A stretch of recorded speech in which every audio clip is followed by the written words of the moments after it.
자, 보시면은 이게 이제 외상센터가 적자가 굉장히 많다고 그래요.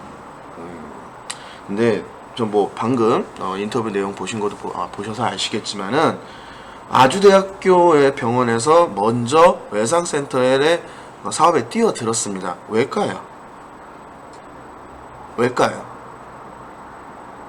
뭐 여러 가지 이유가 있겠지만은 제가 생각하는 이유는 그거예요. 외상센터가 있음으로 인해서 아주대학교 병원의 위상이 올라가게 됩니다. 우리나라의 권역외상센터라고 이름 붙어 있는 곳은 총 전국에 17개밖에 없습니다. 그 중에 아주대학교 권역외상센터가 가장 규모가 거대합니다. 가장 큰 거죠. 그만큼 정부에서 보건복지부에서 지원도 많이 받는 그런 외상센터 중에 하나인데, 이 외상센터가 실제로 보면은 적자가 심하게 나는 부분이 있습니다. 그 부분은 지금 이 기사를 보시면 아시는데요. 자, 보시면은 한국보건산업진흥연구원 2018년 아주대학병원, 부산대병원, 울산대병원 세 곳의 권역외상센터를 대상으로 손익현황 분석 연구를 진행한 결과에 센터 세 곳은 2017년 3월부터 2018년 2월까지 외상 환자 1인당 평균 145만 8,784원의 손해를 보는 것으로 나타났다.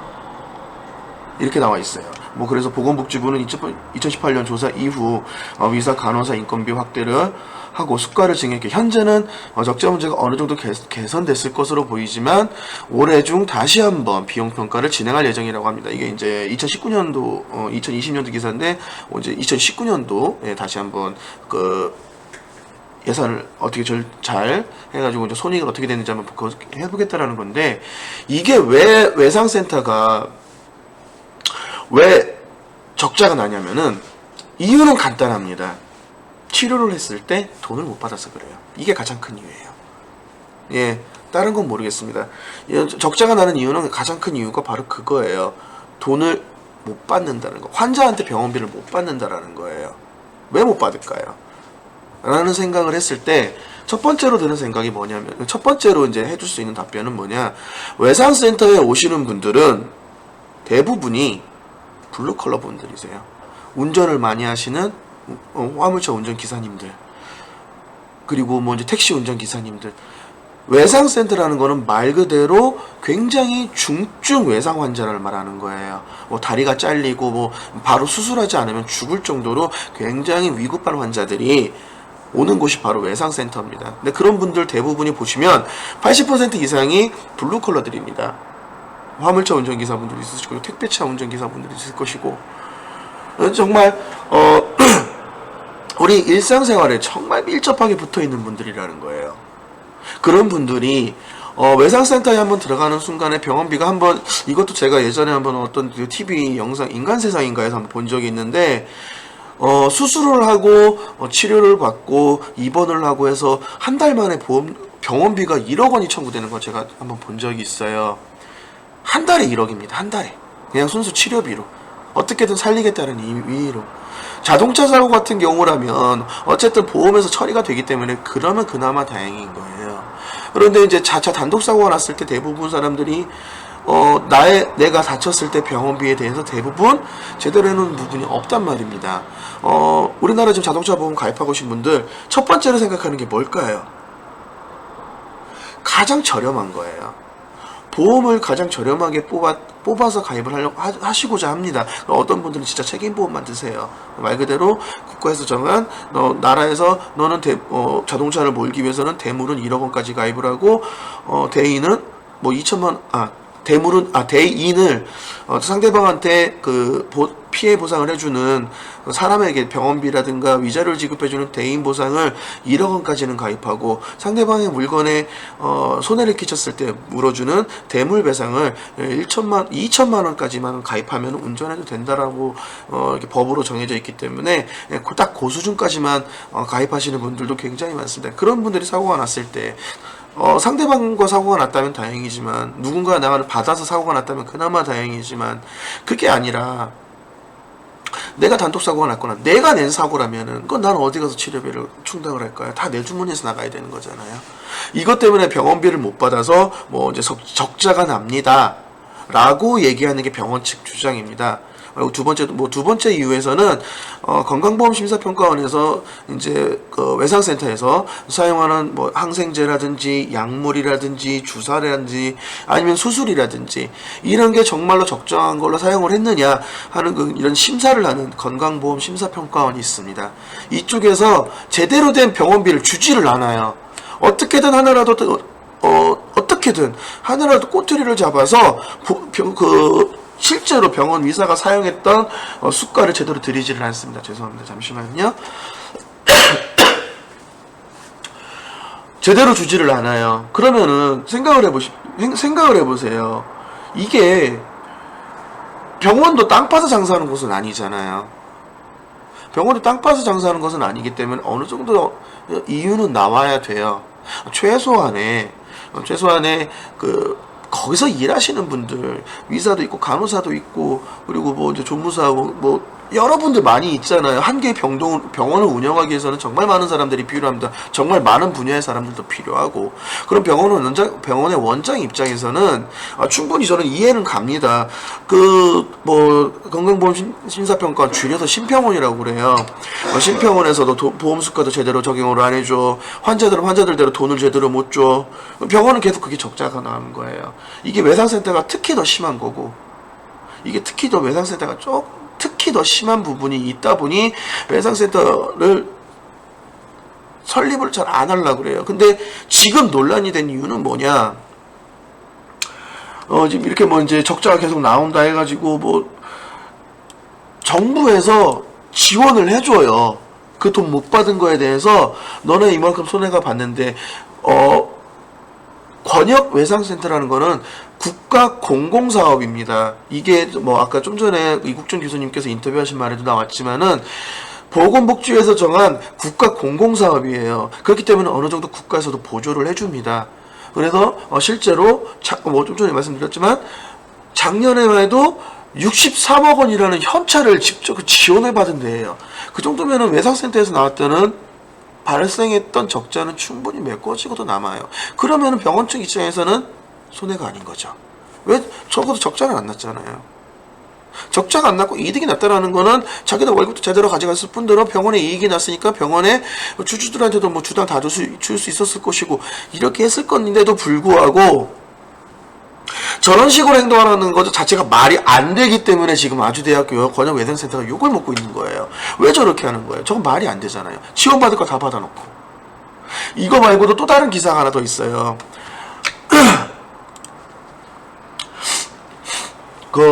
이 기사가 아니고 여기서 제가 마저 말씀을 드릴게요. 아까 제가 보여드리다 말았던 영상에서 뒷부분에는 권역외상센터에서 이제 이국정 교수님께서 국정감사에도 나가시고 방송에도 나오시고 정치인과 경기도지사 이재명 지사님하고도 같이 얘기를 하면서 권역외상센터가 정말 중요한 곳인데 지금 인력이 없다. 우리 인력 충원하게 해달라 해가지고 요청을 했습니다. 그래서 승인이 났어요. 그래서 그거에 해당하는 인건비로 돈이 나왔습니다. 실제로 아주대병원에 돈이 지급이 됐어요. 60명분에 대한 인건비가 지급이 됐는데도 불구하고 실제로 요청한 인원들 반 이상이 잘려나갔습니다. 요청했는데 채용을 하지 않는 거예요. 그냥 삭감시킨 거예요. 삭감을 시키고 31명만 채용을 합니다. 그 중에 아까 좀 전에 말씀드렸다시피 닥터헬기 지금 한 달 동안 좀 뜨지를 못하고 있어요. 현재도 운행이 안 되고 있습니다. 왜? 거기에 타서 치료할 사람이 없어요. 그 헬기에 타서 조치를 하고 환자를 살릴 수 있는 조치를 하고 해야 되는 사람이 없어요. 거기에 해당하는 사람이. 왜 없을까요? 분명히 이국정 교수님께서는 그거에 대한 요청을 하셨습니다. 그래서 승인이 났고 그거에 해당하는 돈이 나왔는데 지원금이 나왔는데 오지가 아주대학 측에서 그거를 다 삭감시킨 거예요. 그래서 31명만 더 추가로 채용을 했습니다. 안 된 것보단 낫죠. 안 된 것보단 낫죠. 채용이 됐으니까 어쨌든 숨통은 튀었잖아요. 30명이라는 사람이 추가로 왔으니까 숨통은 튀었잖아요. 근데 나머지 그럼 29명분은 어떻게 했느냐?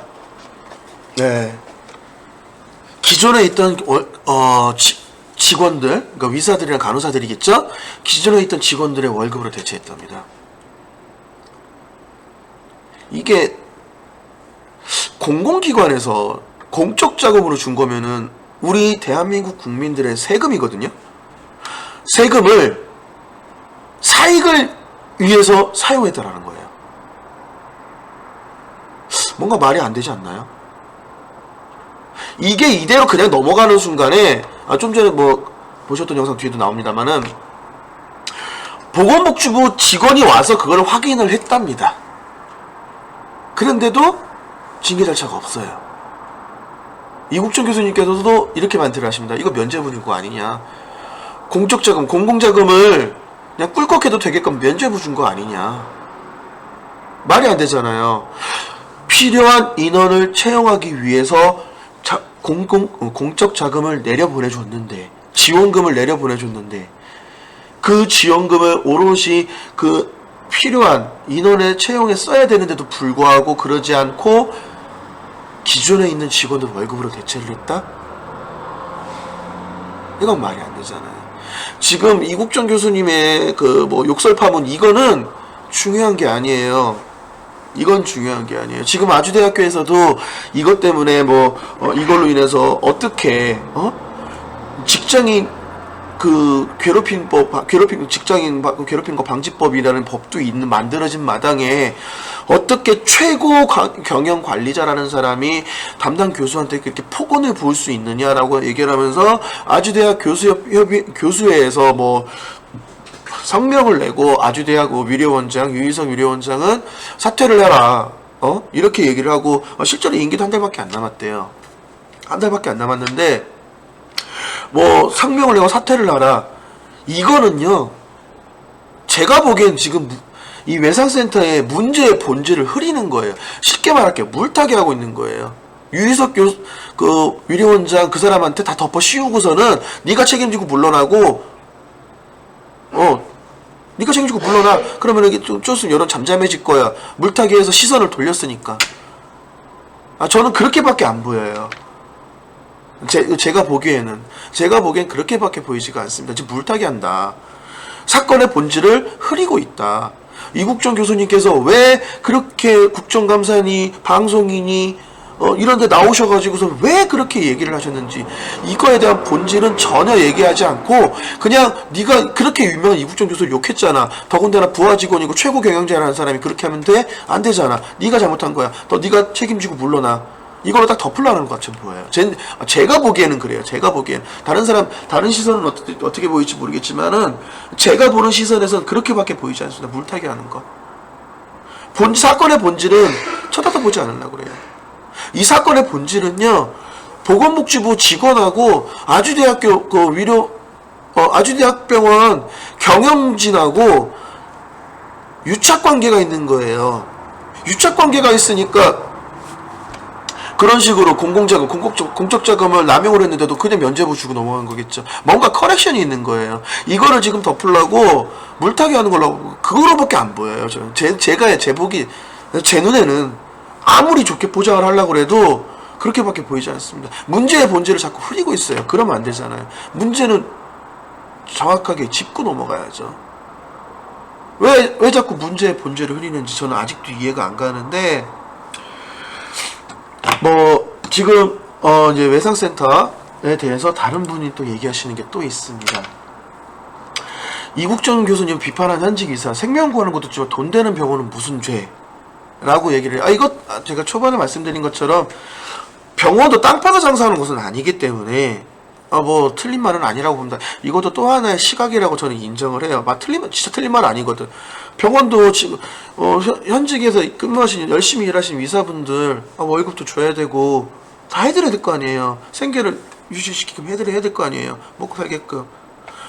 그렇기 때문에 병원도 그러면 이윤을 추구해야 되는 게 맞고, 그렇게 하면은 병원 입장에서도 돈을 벌어야 되기 때문에 계속 적자를 보는 것을 운영할 수는 없다라는 얘기죠. 이건 저도 동의합니다. 그렇기 때문에 보건복지부에서도 정부에서도 자꾸 이제 지원금을 지원을 해주는 거고요. 자, 현직 기사 A씨는 페이스북을 통해서 자신도 병원장을 한 적이 있다면서 병원장 입장에서는 경영을 생각을 안 할 수가 없다. 이국종 교수가 병원장에 무리한 요구한 것 같다라고 지적을 했는데 이국종 교수는 국가에게 외상센터 차려달라고 해야 된다. 사립병원에서 적자나는 일을 계속해달라고 요구하는 것은 무리한 요구다. 국가병원이나 군병원에 가야 한다. 국가에서 국립병원에 외상센터를 최신식으로 잘 만들어서 이국종 등 전문의들에 맡겨야 한다고 주장한다.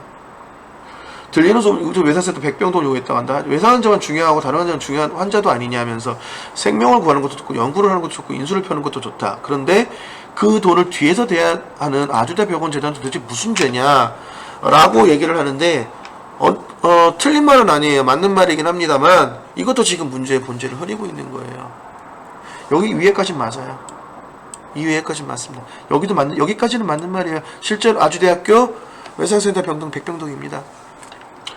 근데 여기서 이게 지금 본질을 흐리는 거예요. 외상 환자만 중요하고 다른 환자는 환자도 아니냐?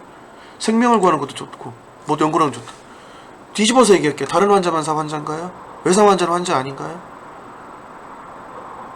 말 그대로 논지를 흘리면서 병원장 편을 들겠다. 나도 병원장을 해봤기 때문에 그 심정 공감 가는 건 저도 충분히 이해한다니까요. 병원도 땅 파서 장사하는 곳이 아니기 때문에 경영을 생각 안 할 수가 없죠. 당연하죠. 이윤이 나야 그 직원들 월급도 줄 것이고 연차 차면은 월급 급여도 올려줄 것이고 뭐 다 할 거 아니에요. 이윤이 나야 당연한 거예요. 이거는 당연한 겁니다. 그런데 그 입장은 이해하지만 외상 환자고 중요하고 다른 환자는 환자도 아니냐 이렇게 말하면 안 되는 거죠. 그럼 저 뒤집어서 얘기해 보자고요. 다른 환자만 중요하고 외상 환자는 중요하지 않냐?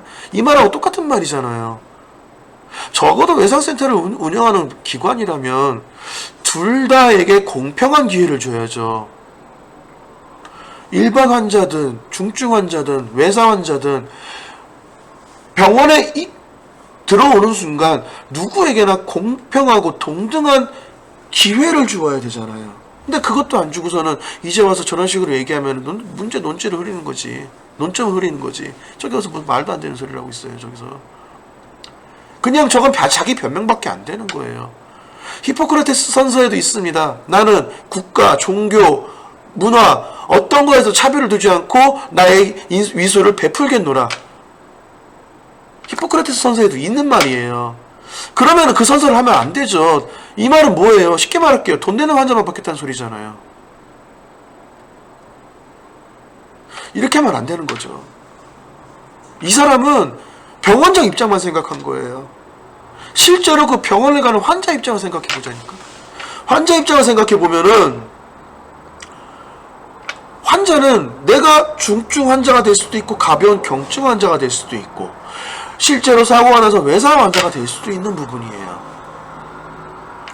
내가 그 병원 문턱을 밟는 순간에 병원에서는 나에게 적어도 동등하고 공평한 기회를 줘야 되잖아요. 내가 진료를 받을 수 있는 권리가 있는 사람인데 나도 대한민국의 국민이고 대한민국 헌법에는 진료권 내가 어디서든 평등하게 의사 진료를 받을 수 있는 진료권이 있어요.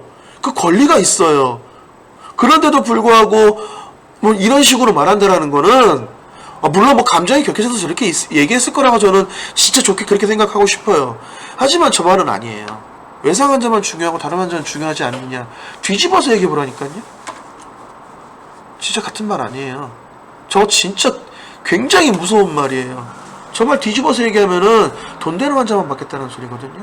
돈 없는 환자는 병원에 가지 말란 소리예요. 그렇게 되면은 우리나라 의료체계, 건강보험체계가 세계에서 5손가락 안에 들어갑니다. 정말 멋있어요. 더군다나 특정 분야, 몇몇 분야에서는 세계 탑 클래스입니다. 네. 암 치료 관련해서는요, 우리나라가 세계 탑 클래스가 아니라 그냥 탑이에요. 생존율도 제일 높고, 성공률도 제일 높고, 우리나라가 탑이에요. 인조혈관 수술하는 거요? 저희 나라가 탑입니다. 신경외과 수술도 저희 나라가 탑이에요. 탑 클래스 안에 다 들어가요. 세계 5위권 안에 5손가락 안에 들어가는 게 우리나라 현재 위약 기술입니다. 병원의 시설이고 위약의 기술이고. 근데 그 병원을 운영하는 운영진들이 저런 식으로 마인드를 갖고 있다? 그러면은요, 이 말은 뭐냐면은 저기 필리핀이나 저 태국, 베트남 같은 애들, 걔네들은요 병원을 못 갑니다. 왜냐고요? 너무 비싸서요. 필리핀 사람들을 예를 들어드릴게요. 필리핀 사람들은요, 한 달 월급이 우리나라 돈으로 하나로 치면 대략 한 35만원 정도 받습니다. 그게 평균 임금이에요. 좀 더 받는 사람이 있고, 좀 더 못 받는 사람이 있는데. 근데 걔네들은 한 번 아파서 병원을 가잖아요. 병원 문턱 밟는 순간 한 달 월급이 날아갑니다. 그 사람들 한 달 동안 빼빠지게 일을 해서 벌어야 되는 돈, 그 돈 한 달 월급이 병원비로 날아가요. 그래서 진짜 이런 말도 있어요. 필리핀에서는 아프면 죽어야 된다고. 아니 실제 치료 못 받아 죽는 사람 되게 많습니다. 병원비가 진짜 살인적이에요. 우리나라는 그렇지는 않잖아요. 어느 정도 위로보험에서도 보전을 해주고 그 응급 치료자금이라 그래서 일단은 급하면은 먼저 치료부터 받게 합니다.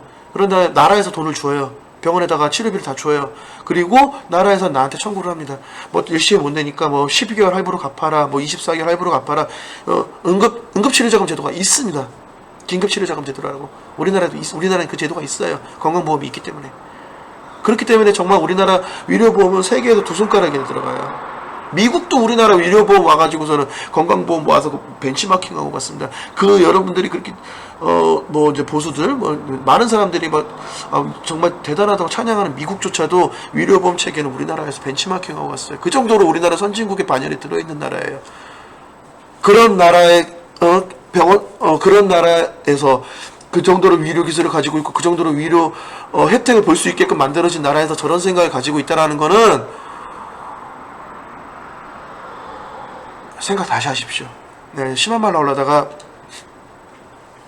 많은 분들이 보시는 방송이고 또 우리 형님들이 또 제가 욕하는 걸 별로 안 좋아하세요. 그래서 제가 욕은 안 하겠습니다. 근데 저거 진짜 다시 생각하십시오. 생각 잘못하셨습니다.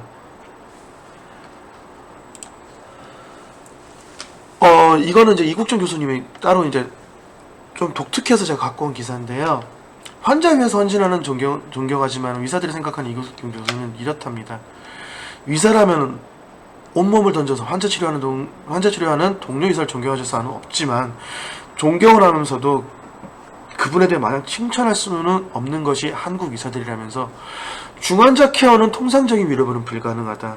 아까 말씀드렸잖아요. 한 달 만에 1억 나와요. 병원비가.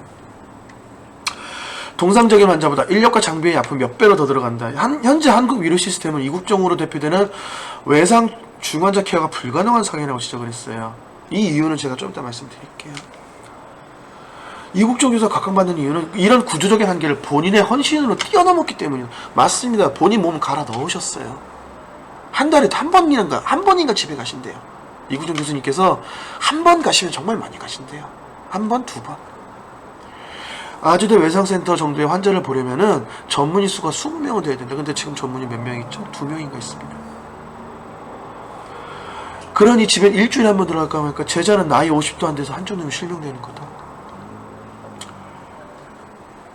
시스템상 불가능한 일을 개인의 헌신을 커버한다면 과연 그것이 지속가 가능할까? 아주 심각한 적자 아닙니다. 이제는 적자 아닙니다. 왜냐? 나라에서 계속 지원을 해주고 있거든요. 적자 아니에요. 적자 아닙니다. 이국정 교수님께서 얘기했습니다. 적자 아니에요. 이게 왜 적자냐고. 그렇게 보여야 돼요. 그래야 자기네들이 불쌍해 보이거든. 그래야 자기네들이 정당성을 가지거든요. 적자처럼 보여야. 근데 실제로 적자 아니거든요. 나라에서 지원받는 게 작년에만 63억 받았습니다. 외상센터에만요. 아주대학병원이 아니라 외상센터에만 작년에만 63억 지원받았어요. 그러면은 생각을 해보시기 바랍니다. 아니 63억이나 지원받는데 그게 적자가 날 수가 있나요?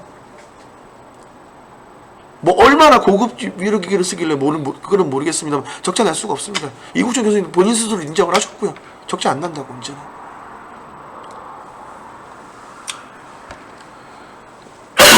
실제로 아주대학 권역외상센터가 설립됐을 때 2013년에 설립됐을 때는 매년 10억씩 적자가 났대요. 근데 이 부분에 대해서도 이명박 정부에서도 계속 지원을 해줬답니다. 적자품을 메꿔줬어요. 메꿔줬는데도 불구하고 계속 적자라고 얘기하는 이유 딱 하나예요. 자기네들이 정당성을 가지기 위해서. 우리는 이런 적자나는 외상센터도 보유하고 있으면서 나라를 위해서 국민을 위해서 헌신하고 봉사한다. 이런 소리를 하기 위해서 계속 피해자 코스프레 하는 거예요. 절대 아닙니다. 적자는 무슨 얼어주고 적자예요.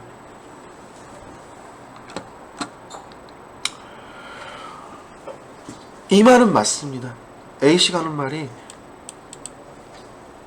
시스템으로 돌아가는 게 맞아요. 지금 그래서 이국종 교수님께서 하시는 게 뭐였어요? 여태까지 나와서 하셨던 게 본인의 헌신을 이해해달라는 게, 인정해달라는 게 아니었습니다. 외상센터는 그만큼 중요하니까 이거를 시스템으로 만들어달라고 그렇게 요청을 한 거였어요.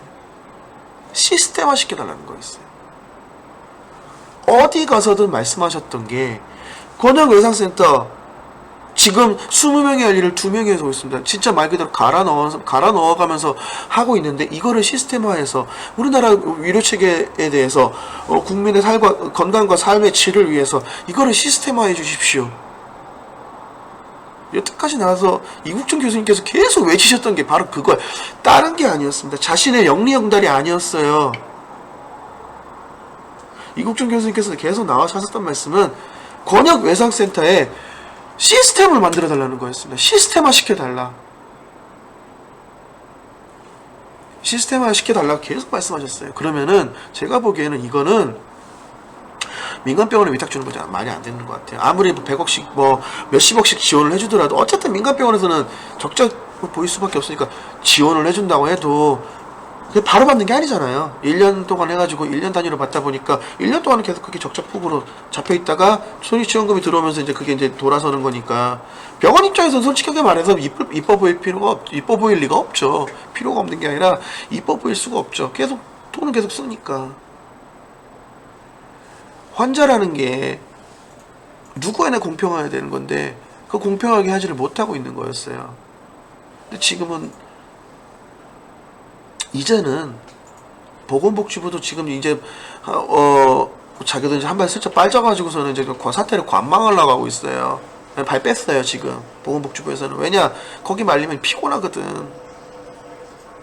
그렇기 때문에 보건복지부에서도 분명히 분명히까지는 아니고 뭐 이건 제 생각입니다만은 보건복지부에서도 발을 뺐습니다. 발을 빼고 니네끼리 아주 치고받고 싸우고서 정리되면 내가 다시 갈게. 이 상황인 거예요. 이렇게 하시면 안 돼요. 국가 공인기관이에요. 국가 정부 부처입니다. 보건복지부는 정부 부처에서 나서서 그러면 이런 식으로 민간병원의 외상센터를 지원하지 말고 차라리 국립병원을 만드시는 게 낫지 않나. 외상센터라는 걸 따로 설립을 해서 거기에 맞는 전문인 인력을 갖추고 이거를 국가가 운영하면은 말 나올 필요가 없지 않나요? 근데 이걸 왜 안 할까요? 이유는 딱 하나예요. 일이 많아지고 책임져야 될 소재가 많아지니까 하기 싫은 거예요. 우리나라 공무원들 아시잖아요. 위에서 일하시는 분들 공무원들 아시잖아요. 자기한테 손해볼 것 같은 거 피해올 것 같은 거 진짜 안 합니다. 왜? 자기 목숨 연명해야 되거든.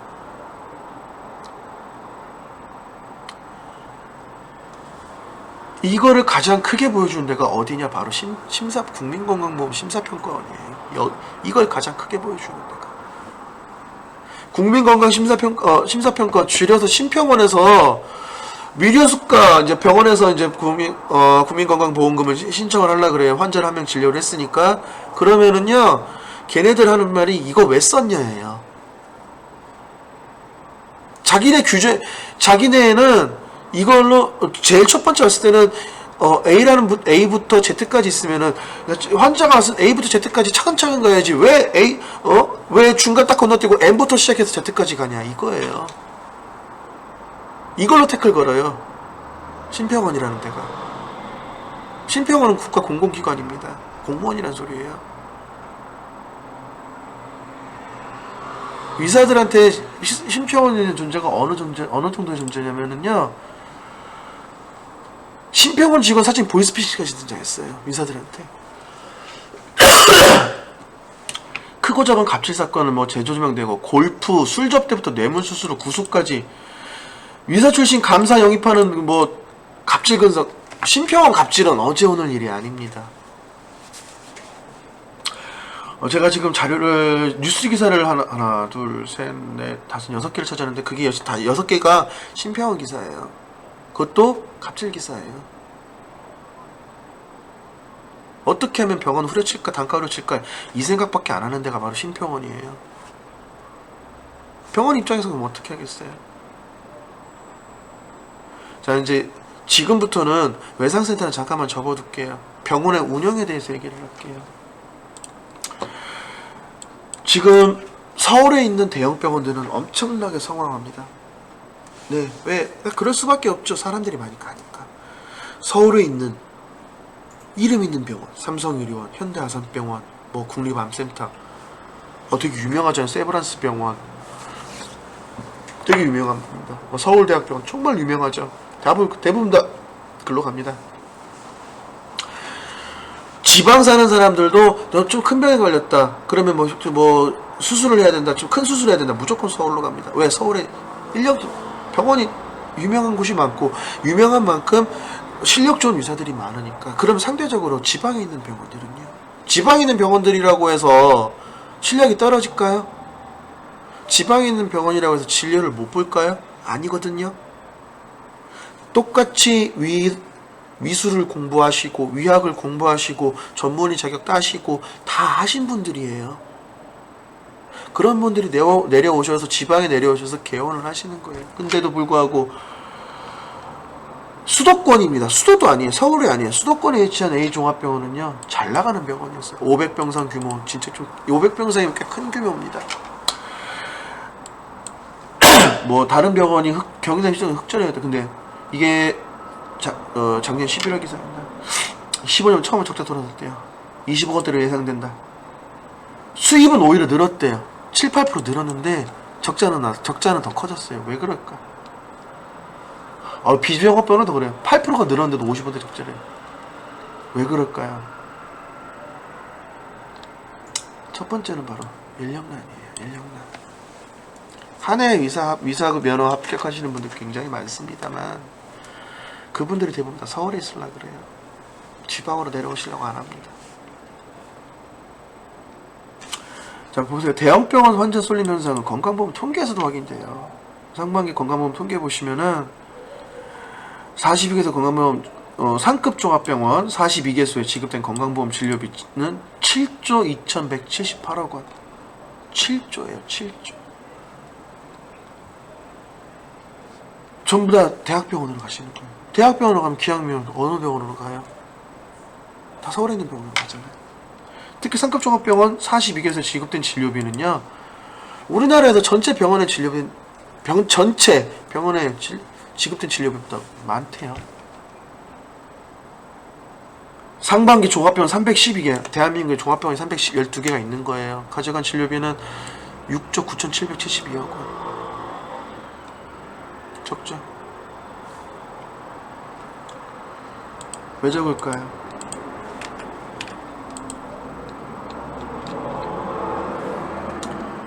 왜 적을까요? 사람이 없어서 있겠죠. 지방에 사람이 없어서 있는 것도 맞아요. 대부분 서울, 경기도, 수도권에 몰려있지, 이제 지방으로 내려오면 내려올수록 막 사람이 없어서 막 난리치는 곳이, 도시가 되게 많습니다. 특히 더 뭐 이제 저 촌 쪽으로 들어가면 들어갈수록 뭐 젊은 층이 사라진다. 이건 뭐 하루 이틀 된 얘기가 아니잖아요. 전부 다 위로 올라가니까 성공을 위해서, 자신의 출세 가도를 위해서, 자신의 이제 먹고 사는 거 좀 더 나은 곳에서, 좀 더 나은 환경에서 살기 위해서 전부 다 서울로 상경하는 건 뭐 이해 못하는 말은 아니에요. 충분히 그건 가능해요. 그럴 수밖에 없고 사람이니까 그럴 수밖에 없다는 건 저도 이해를 하는데, 간호사가 없어서 수술을 중단할 정도로, 간호사가 없대요. 간호사가 없어서 왜 우리 뭐 위약 드라마 보시면은 뭐 이제 옆에서 이제 주치의가 막 수술 집도하고 있고, 옆에서 뭐 이제 서전들이 뭐 실 잘라주고 뭐 달라면 뭐 주고, 대부분 다 간호사들이거든요. 앞에서 서전이라고 해서 이제 같이 수술 보여주는 어시스턴트가 있고, 그 다음에 이제 옆에서 이제 수술을 보조해주는 보조 간호사들. 마취과 의사도 없어가지고 전부 다 지금 대부분이 어디가 있느냐? 서울가 있대요. 지방으로 잘 안 내려온답니다. 왜? 돈은 많이 줘요. 실질적으로 보면은 중소병원은 인력 채용을 위해서 진짜 인건비를 올릴 수밖에 없습니다. 이거는 제 지인 중에 한 분, 의사분의 얘기를 하는데, 그분도 마취학과 의사세요. 마취학과 의사인데 지금 현재 통증의료학과의 병원에서 이제 근무를 하고 계십니다만은 한 달 월급이 1,400에서 1,500 정도 받으신답니다. 실수령액으로. 그럼 연봉이 1억이 좀 넘죠. 얼마냐? 1억 5천이 아니야. 1억 8천 정도 되네요. 거기는 성과급 따로 있고. 이렇게 많이 줘요. 이렇게 줘야 지방에서 오신다라는 거. 지방의 병원 의사들이 오신다라는 거예요. 지금 대한민국에서 가장 모자른 병과가, 의사들 중에서 가장 모자른 병과가 어디냐면은 일반 외과입니다. 그러니까 흉부외과, 신경외과 이런 데가 아니라 일반 외과입니다. 일반 외과. 우리 막 이렇게 뼈 부러지거나 그래가지고 수술해 주시는 분들 있죠. 그런 분들이 많이 모자라요. 왜? 일반 외과는 돈이 안 되거든요. 지금 대한민국 병원은 약간 기형적인 구조로 갑니다. 전문의들 많이 생겨납니다. 근데 대부분이 어디냐? 미용 쪽, 성형 쪽으로 갑니다. 두 번째가 마취학과 많이 가시고요. 마취학과는 어느 부서나 어느 병원에서나 필요하기 때문에 마취학과 많이 가시고, 진짜 안 가는 곳이 흉부외과, 일반외과. 직접적으로 피를 보는 곳이고 직접적으로 사람 생명과 연관이 되어 있는 곳인데, 그런 데일수록 일은 고돼요. 근데 급여는 적습니다. 그렇기 때문에 많이 안 간다고 하더라고요. 이거 되게 중요한 현실인 것 같긴 한데, 뭐 그분들을 탓할 수는 없습니다. 그분들도 사람인데요. 의사들도 땅 파먹고 살진 않잖아요. 땅 파먹고 사는 사람들은 아니잖아요. 의사들도 먹고 살아야죠. 충분히 전 이해합니다. 그렇기 때문에 그런 분들 충분히 대우해주고 데려가는 것도 맞다고 생각을 해요. 근데 지방은 그게 좀 더 심한 거예요. 이것 때문에 적자 보는 게 많대. 아까 위에 보시면은 여기 올해 상반기에 급여 2조 원까지 갔어요. 2조 원. 상반기에만 급여비 2조 원까지 간 빅5 병원이 어디냐? 서울, 아산, 세브란스, 삼성서울, 서울대, 서울성모병원. 다 서울이죠. 다 서울로 가시는 거예요. 그럼 뭐 있으면 다 서울로 가요. 이 병원에만 건강보험에서 지급한 병원비 보험금이 2조 원이에요. 2조 원. 이 다섯 병원한테. 이 다섯 개 병원한테 준 돈이 2조 원이에요. 다 글로 몰린다라는 거예요. 그러면 다 그쪽으로 몰리니까 의사들도 경험을 쌓아야 되잖아요. 그렇게 될 때마다 다 서울로 몰리는 거예요. 경험이 있어야 되니까. 이제 쭉 나와 있는데 2조를 가져간다라는 게 진짜 대단하지 않나요? 외래급여비가 증가했대. 상반기에 빅5 병원의 외래급여비는 7,155억 원. 작년 동기보다 30%나. 대부분이 다 서울로 가신다라는 거예요. 이제는 일일 생활권이니까. 그러니 서울대에서도 이런 얘기를 하죠. 서울대병원 파격, 12개 진료과 50인력으로 호스피탈리스트 확대.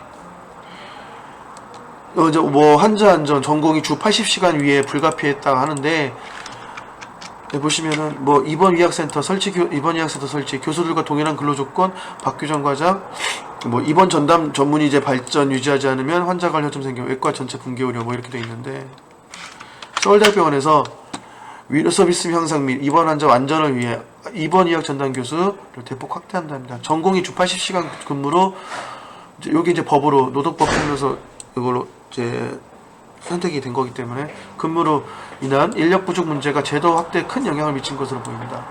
서울대병원 25일 병원 내에 김종교울에서 기자간담회를 열고 여기서 입원 전담 교수를 기존 5개 진료과 11명에서 12개 진료과 51명 5배를 늘렸어요. 5배를. 그동안 이제 입원 환자는 주로 이제 진료과 교수의 책임 아래 전공의가 관리했는데, 이거를 이제 실제적으로 그러면은 주치의를 볼 수 있는 환경이 되지가 않죠. 아침 회진할 때 한 번 보면 거의 보기 힘들 겁니다. 주치의들. 담당 교수는 외래 진료, 수술 교육 등의 스케줄로 환자 접촉이 충분히 안되는 지적이 있어요. 이걸 없애기 위해서 요거를 만든 거예요. 이거를 없애기 위해서. 서울대병원 그럴만하죠. 보셨잖아요. 여기서 네, 지금 여기서 얼마를 가져갔어요? 2조를 가져갔어요. 2조 중에 그냥 그 반만 퉁쳐도 5분의 1, 20%만 해도 4천억이에요. 4천억. 4천억을 가져가면 할만하죠. 해야죠. 오히려 병원 규모를 위해서라도, 환자들을 위해서라도 해야 돼요. 그렇기 때문에 이 문제가 많아지는 건데, 자, 그러면은 이제 본론 좀 병원들이 왜 병원들이 적자폭이 커지는지에 대해서 얘기를 잠깐 나눠보겠습니다. 아까 처음에 말씀드렸다시피 첫 번째는 병원비를 못 받는 것도 없지 않아 있어서 그렇다고 합니다. 근데 병원비를 못 받는 경우는 거의 없죠. 나라에서 먼저 주기도 하니까. 아까 보셨다면 건강보험 심사평가원 줄여서 심평원에서는 걔네들이 건강보험 보험수가 금액을 결정해주는 애들이에요. 건강보험 심사평가원이. 그렇기 때문에 굉장히 무서운 곳입니다. 어느 정도냐면은 병원 원장이 심평원 직원한테 절절매요. 심평원 직원한테 절절매가지고 이거 우습습니다. 뇌물수수까지 돼요. 심평원에서 사용한 우리가 인정하는 여기 회사 거 주사기를 써라 이런 식으로 뇌물수수까지 해야 돼요. 여기 보세요. 심평원 박목과장이라고 소개하면서 이게 4층이에요. 병원 원장들은 이게 되게 무서운 거예요. 병원 직원에게 자신 심평원 박목과장이라고 소개하면서 병원에 방문해 병원 직원들에게 모은행 금융상 홍보 판매해달라고 요구했다. 보고하자 심평원 입분의 부탁으로 전화했다며 금융 가슴 요청했다. 이래도 넘어간다는 얘기예요. 여러분 여기 보세요. 갑 중에 갑이에요. 진짜 병원한테는요. 아까 말했던 아주대학병원도 이분한테는 못 비빕니다. 골프 접대는 기본이고 업무 편의 봐주고 금품 수수하다 사병 처리까지 받는데. 그동안에 심평원 일선 요양기관들을 상대로 했던 갑질이 사건에 관심 모아지고 있다. 실제로 위력의 금융감독원이라는 별칭까지 거쳐서 위력에서 갑 중에 갑으로 알려졌다. 위료형이 전반에 대한 심사평가를 받고 의심되는 경우 현지 조사는 물론 진료비 삭감까지 당할 수 있는 요양기관 입장에서 심평원 직원이 전화해서 무리한 요구를 한다 해도 쉽게 단칼에 거절하기는 힘들 것 같다. 근데 돈 주지는 않는데. 실제로도 예전부터 많이 흔들렸어요. 보시면은 2017년에는요. 모 부장이 대학병원원장 이 대학병원 교수하고 골프 쪽으로 식사 접대를 받아서 정직 2개월 처분을 받은 적도 있대요. 겨우 접대를 받았는데 겨우 정직 2개월 받았답니다. 16년에도 심평원 직원을 무더기로 서울 소재한병원 관계자로부터 골프 접대를 받다가 중징계 처분을 받았고 끼케야 정직이겠지. 2000 심평원 현지조사 직원이 한 위로되던 이사장으로부터 골프 접대를 받고 내부 징계를 받았다. 그래봤자 지금 정직이겠지. 단순 접대를 넘어서 업무상 편의를 봐주고 금품을 챙겼다가 사무처리된 경우도 있다. 17년 초에 한 제약사 신약의 건강보험 등재 과정에서 이 회사의 관련 정보를 제공하고 현금 8천만 원을 비롯해 술값, 호텔, 마사지비, 골프비 등 약 1억 원 상당의 뇌물을 받아서 구속되기도 했다. 보시면 2010년에는 심평원 3급 직원이 2014년에는 2급 직원이 각각 금품을 수수해 파면되기도 했다. 노력을 한다고 해요. 항변은 갑질근절대증 노력을 한다고 하는데 이미 권력을 너무 많이 갖고 있어요. 이게 갑질이 없어질 수가 없습니다. 없어질 수가 없어요. 갑질은 심평원이. 자 여기까지는 제가 이제 간단 지들 항변까지 들어봤는데 지들 보면은 심평원은 지난해 7월 국무조정실에서 발표한 공공분야 갑질금전 대책 후속 조치로 갑질피해 신고센터 설치 운영하고 있다. 누가 하겠습니까? 내 목줄을 잡고 있는데. 말도 안 되는 게 보여주기 생색이잖아요. 위사 출신은 처음으로 심평원 감사에 취임한 문정주 감사는 일성으로 비리 및 부패 사건에 무관용 원칙을 적용했다 선포한 바 있다. 근데 이럴 수밖에 없어요. 곱지가 않죠 당연히. 약한 고리인 요양급여 삭감 여부를 쥐고 있는 이상 을에서는 얘네가 얘기하는 거 할 수밖에 없잖아요. 당장 내 목줄을 쥐고 있잖아. 내 보험금을 받아서 내 병원을 운영을 해야 되는데 그거를 목줄 쥐고 있잖아요. 당연히 을이 될 수밖에 없잖아요. 생각을 해보세요. 여러분들 지금 우리 형님들 동생분들도 있겠지만은 사장이 월급 주잖아요. 사장한테 가서 개길 수 있어요? 이게 그냥 그거랑 똑같은 거예요. 일개 직원이 이거 이렇게 사장이 말도 안 되는 요구를 해도 너무한 거 아니냐 개길 수 있냐고요. 똑같은 거라니까요. 돈 주는 사람인데 내 위료비 보험금에 명줄을 쥐고 있는 사람이 얘기하면은 되겠냐고요. 안 돼요. 어떻게 개겨요. 개길 수가 있냐고. 되는 소리를 해놓고서는 이제 와서 뭐 저런 뭐 기구를 설치했네 어쩌네 저기에다가 신고하는 사람이 정말 있을 수 있습니다. 왜냐 참다 터지면 하죠. 도저히 못 참겠다. 그래 놓고 나서 징계 처분 받죠. 정직 2개월. 파면도 안 돼요. 우리나라 공무원들이요 괜히 철밥통으로 불리는 게 아니에요. 진짜 파면되기 어렵습니다. 끼켜야 정직이에요. 감봉 3개월 아니면 견책 아니 정말 심해요. 정직 2개월 3개월. 제가 공무원 징계에서 가장 크게 본 게 정직 6개월입니다. 그게 가장 크게 본 거예요.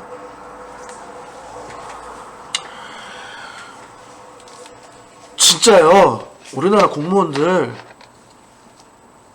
각성하셔야 돼요. 공무원도 월급 누가 줘요? 공무원도 월급 대한민국 국민이 줍니다. 세금으로 월급 받잖아요. 세금으로 월급 받고 그랬으면 적어도 자기들 할 일은 제대로 해야죠. 제가 왜 이 짓을 하는지 보세요. 2018년도 기사인데 2009년 세계 최초로 자가치아 유래골 이식술이라는 신유래교에서 개발한 이승복 한국치아은행 대표 있습니다. 이거 실제로 있는 사건이에요. 2015년 보건복지부로부터 신유래 기술 인증을 받았어요. 하지만은요 신병원에서 3년째 수가 산정 안 하고 있어요. 지들 일을 제대로 안 하고 있어요. 수가가 정해지지 않으면 의료기관에 환자나 건강보험금도 치료비를 청구할 수 없어요. 이게 얼마나 진짜 대단한 기술이냐면은 뭐 스위스, 미국, 해외 기업이 주도하는 국내 이식제 시장의 판도를 뒤바꿔 놓을 것으로 평가를 받고 있어요. 800억 원 규모의 국내 이식 시장은 외국산 60%를 차지하고 있는데 이거를 뒤집을 수 있을 정도로 이 정도로 대단한 기술을 갖고 있는데 3년째 안 하고 있어요. 3년째. 지금도 안 했어요. 그럼 4년째죠? 출시 일정도 못 잡고 당연하죠. 보험수가가 결정이 안 됐는데 뭐 사연은 이렇답니다. 신병원 위료행위 전문평가위원회에서는 지난 5월 이 기술에 선별급여 50%를 적용해 수가를 22만 수가를 매겼다. 선별급여는 위료행위 전문평가 어쩌고저쩌고 결정을 내리면 급여평가위원회는 재심의한다. 유별 급여평가위원회를 열어서 열기에 앞서 치과병원협의회 평가위원 추천을 요구하는 공문을 보냈다. 이 과정에서 특정 인사 추천을 요구했고 개새끼들 드디어 제 입에서 욕 나왔습니다. 성일종 자유한국당 위원이 이를 문제 삼자 신평원처럼 관례적으로 해온 방식이라고 답한 것. 관례적으로 해온 방식. 이게 개새끼들이지 뭐가 개새끼들이에요. 아 죄송합니다. 개한테 죄송합니다. 개한테 죄송합니다. 개님들한테 죄송합니다. 진짜 무슨 욕을 해도 아깝지가 않아요. 어떤 기술이에요? 외국에서도 인정받고 800억 그러면 외국산 60% 국산 기술로 대체할 수 있는 기술이에요. 네? 국산 기술로 대체할 수 있는 기술이에요. 그런데도 안 하고 있어요. 그 이유가 뭐였어요? 이거잖아요. 특정 인사 추천 안 해주니까 관례적으로 해온 방식이라고?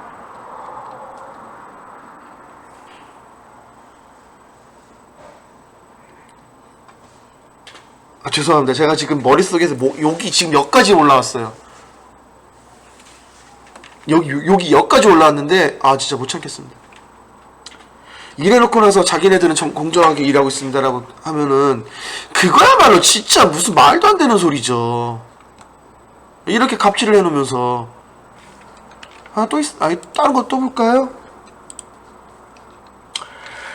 우리나라가요 OECD 평균보다 항생제 사용량이 OECD 평균 굉장히 높답니다. 우리나라 항생제 사용량이 신평원에서 OECD 평균을 상회에다 주저하면 항생제 적성수명과 처방관리에 적극적인 모습을 보여왔다. 근데 최근 OECD가 신평원에 주장한 뒤에 문제를 내놨다. 해당 보고서를 중심으로 살펴봤다.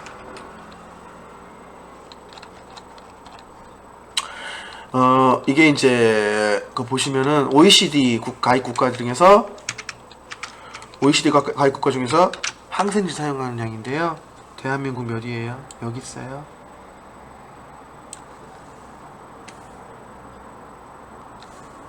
터키, 그리스, 프랑스, 벨기에, 이탈리, 뭐 룩셈부르크, 스페인.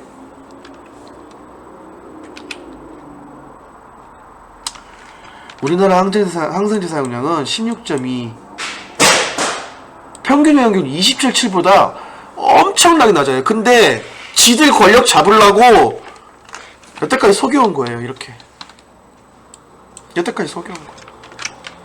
항생제 사용 맞다고. 지들 권력을 유지해야 되니까. 그러면서 실제로 항생제 사용하는 거에 대해서 태클을 많이 걸어서 병원에다가 보험금 지급을 안 해요. 왜 이렇게 항생제 많이 사용하냐고. 근데 지금 평균을 보니까 평균보다 사용을 하지 않고 있어요. 더 적게 사용하고 있는데도 불구하고. 그럼 신병원이 여태까지 말했던 논리가 뭐 어거지라는 것밖에 안 돼요. 어거지라는 말밖에 안 되잖아요. 꼬투리 잡은 거예요. 자, 꼬투리 왜 잡을까요? 뭔가 원하는 게 있으니까 꼬투리 잡겠죠. 정상적인 거 말고, 정상적으로 했을 때 태클 잡는 거 말고, 이런 거 사소한 거, 말도 안 되는 거 꼬투리 잡는 거 뭐겠어요? 돈 내놓으라는 거. 뭐 좀 갖다 바치라는 거잖아요. 이게 횡행하고 있어요. 심평원에서들은. 이게 다 옛날 자료죠? 지금은요, 더 합니다. 의사 출신들이 심평원으로 간대요. 더 합니다.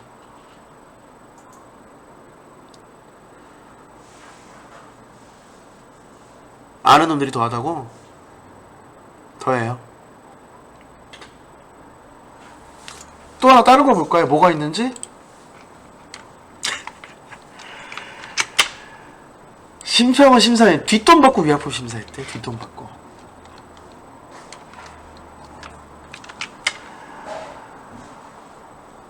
위약품 가격과 건강보험 적용률 결정하는 평가 심사위원들이 위약품 심사 과정에서 억대 뇌물을 받았다 검찰에 적발됐다. 특정 위약품 처방하는 대가로 제약사로부터 거액의 리베이트를 받은 현직 이사도 무더기로 재판에 넘겨졌다. 보면 신평 약제급여평가위원회 비상근위원을 일하던 최 씨는 2014년 1월부터 이듬해사 A, B 제약회사 임직원에게 신평원 약시 신약 등재 심사 정보를 제공해주고 약값을 높게 받을 수 있도록 도와달라는 청탁을 받고 각각 뇌물 3,800만원과 3,000만원 약속받았다. 최 씨는 이 과정에서 제약회사 다수로부터 현금 8,000만원과 술값, 호텔 마사지와 식대, 골프비 2,000만원 등 1억 원의 상당을 챙겼다. 임기 만료로 위원직에서 물러난 이후에도 상근위원으로 일하는 김 씨에게 신약 심사 정보와 보험급여 재편 등에 제공받는 600만원 뇌물로 준 혐의도 받고 있다. 김 씨는 최 씨가 근무하는 같은 위과대학 전직 교수 출신으로 드러났다. C 제약회사를 특정 주택 등을 처방하는 대가로 현금 1억 2천만 원을 받은 혐의로 부산 금정구의 모 병원장 홍모 씨를 구속 기소하고 서울의 모 대형 아동병원 위사 김모 씨를 불구속 기소했다. 대단하죠? 아, 진짜 다이나믹 코리아입니다. 정말 대단해요. 아주 부정부패가 일삼는 거예요. 이게 공무원들만의 문제는 아닐 거예요. 다른 거 볼까요? 자, 이런 기사도 있습니다. 신평원 국민이 낸 건보료로 지은 사옥서 민간보험사 위에 일해 건강보험노조 신평원이 하기 본연의 역할 회복 촉구했다. 위로비기 상대로 갑질 그만해라. 자, 보시면 신평원이 유사보험자로서 끊임없이 공단의 영향을 침범한 결과는 중복 업무로 인한 행정비용 낭비와 국민 혼란의 가중이었고 양기간의 존립근거 상실이었다. 2000년 7월 위보 통합 후 신평원은 심사평가무에 보험자인 공단이 수행해야 할 현지조사, 요양급여 기준 제정, 약과관리, 조사연구 등 각종 업무를 확대 고유 업무인 심사평가 기능은 부수적 기능이 오래는지 모르다. 그러니까 원래는 이걸 하던 게 아니었는데 위로보험 통합 후에 이것까지 지들이 가져가서 다 해먹는 거예요. 돈이 되니까. 급여 결정 등 심평원에 확대된 보험자 업무는 인력 구조를 기형화해 본래의 업무인 심사 및 평가 수행 인력은, 여기 이거 중요해요, 전체 인력 2,500명의 44%에 불과하다. 반도 안 돼요. 그 당연한 결과는 심사 및 평가 기능의 현저한 약화이며 2000년 이전 1.5% 이상까지 올라왔던 심사 조정률은 반토막도 뭐예요? 반토막 더 이상 떨어졌어요. 국민이 낸 건강보험료로부터 운영비를 지원하는 심평원이 민간보험사들의 자동차보험 이익 극대화를 위한 업무를 수행하고 있다고 비난했다. 민간자동차보험 심사는 공적 국민건강보험을 크게 훼손하고 있다. 2008년 보험병원 심사에 이어 2014년부터는 자동차보험 심사를 수행하고 있다. 왜? 심평원에서 이걸 왜 하죠? 모자나 산재보험 심사도 위탁받을 것이라면서 건보공단에서 지급받는 매년 4천억 원에 이르는 건강보험 재정으로 구축된 인프라, 사업, 컴퓨터 등으로 민간 자동차 보험사들의 이익을 위한 최첨단 역할을 하고 있다고 보죠. 아니 도대체 심평원에서 저걸 왜 하는지 난 이해가 안 가네? 저걸 왜 해요? 심평원에서? 지네가 뭐라고? 그럼 보험사에서도 지금 쟤네들한테 잘 보이려고 얼마나 돈을 갖다 바치겠어? 이게 더 황당해요. 건강보험 심사를 통해 축적된 개인 질병 정보를 자동차 보험 심사에 활용한다. 민간보험사의 이 극도화의 걸림돌이었던 기왕증 여부 등을 가려내주고 민간보험사에게 막대한 이익을 챙겨주고 있다. 자동차겠죠. 이게 오타겠죠. 자동차 환자들을 건강보험 환자로 세탁해주면서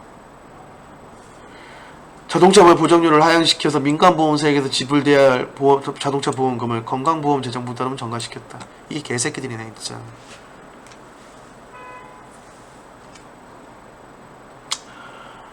이거 권한 뺏어야 돼요. 얘네들 고유의 업무만 하고 저거는 따로 해야 돼요. 지금 몇 개로 휘두르고 있는 거야. 민간보험사 심사하고 있죠. 위약제 심사하고 있죠. 요양기관 급여 산정하는 거 심사하고 있죠. 권력이 얼마나 어마어마하겠어요. 진짜 정말 말도 안 되는 소리예요. 정말로 말도 안 되는 소리. 이러니까 뭐 건강보험 적자다 어쩌다. 얘네 먼저 일을 먼저 똑바로 해야죠. 얘네 먼저 일을 똑바로 해야 되는데 얘네가 일을 똑바로 안 하고 있잖아요. 다른 거 볼까요? 자, 얘네가 해야 되는 게 원래 정확한 이 일이에요. 병원에 부당 청구로 건보재정 세는 거 얘네가 잡아야 돼요. 근데 현재 조사 1%. 보세요. 병원과 약국 등 요양기관들이 환자를 진료한 것처럼 거짓으로 꾸면서 건강보험에서 부당하게 진료비를 타내고 있지만 현지 조사가 미미해 실효성이 떨어지는 것으로 나타났다. 부당 청구로 건강보험 고가는 줄줄 세는데 재정 누수를 막아야 될 건강보험관리당국 심평원이에요. 요양기관들 부당 청구에 부당이익을 지출 때 건강보험 연간 4조 원대. 야, 이거만 반으로 줄여도 참. 이 수치 잘 기억해 두세요. 부당 2등급 부정적 지출된 건강보험 급여비가 연간 4조 원대래요. 이거 잘 기억해 두세요. 근데 보시면은 뭐 15년 부당청구 유령의 현재조사 실제 알아보면은 계속 매년 늘어요. 842곳, 526곳, 770, 679, 725, 연평 700곳. 국내 전체 의료기관 약 6만 곳 중에서 매년 1% 미만을 대상으로 현재 조사하고 있습니다.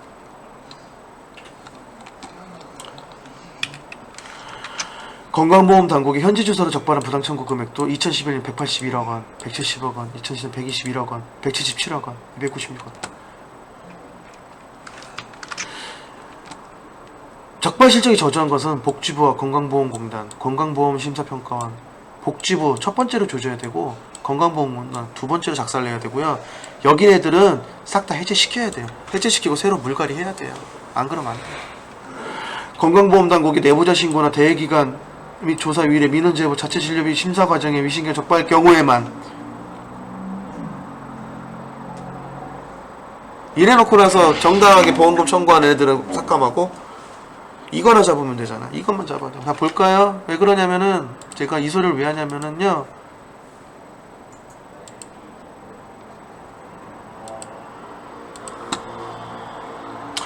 문재인 케어로 건보 재정 밑빠진다 사실일까라고 나오잖아요.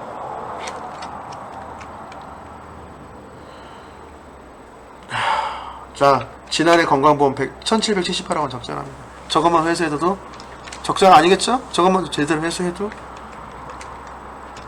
당기수지 부채까지 가면 순이익이 3조 9천억의 적자가 났대요. 아까 4조를 했죠. 4조. 예, 그것만 다 걸러내도 이거 다 넘어가요. 그것만 걸러내도 넘어간다니까요.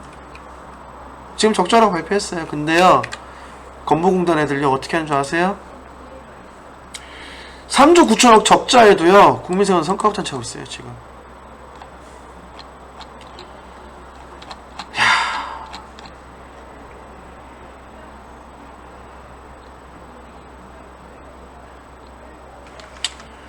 보세요. 건강보험공단은요 3조 9천억의 적자를 기록했음에도 경영평가를 근거로 임원들에게 3억 6천만원의 성과급을 지급했다. 매년 일을 잘하면 이벤트성 보너스 지급했던 일을 잘했다는 의미이고 한 해 동안 일하는 정보에 그러나 적자 내놓고 세금 가지고 성과급 잔치하겠어요? 물론 건강보험 적자는 예견된 적자이기 때문에 이거는 뭐 예정된 적자니까 뭐 좀 다음 기사에 있는데 예견된 적자니까 그렇다니 일 제대로 했다고 생각해서 성과급 줄 수도 있다고 생각을 해요. 근데 어쨌든 표면적으로 적자잖아요. 지들이 할 일도 제대로 안 해놓고 일 잘했다고서 성과급까지 간다는 게 말이 됩니까 이게?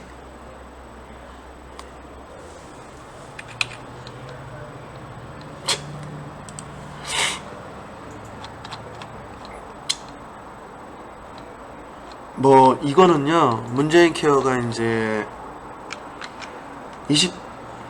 문재인 케어가 이제 그 비급여분을 많이 급여분으로 넘겼잖아요. 그래서 보시면은 문재인 대통령이 장담대로 건강보험 보장률 70%로 끌어올리면 최악의 경우 적립금이 바닥날 수밖에 없다. 뭐 현재 20조 원이나 다르는 건강보험 누적 적립금이 있대요. 누적금이 20조 원이래요. 20조 원. 그래서 고갈된 재정 건보재정 2조 2천억. 자 이거요 아까 누수된 것만 잡아도 해결되죠. 어차피 국민 오진 않는다. 뭐 문재인 푸어 정책이고 이게 이제 문재인 케어 비판하는 내용이니까 이건 더 이상 보진 않을게요.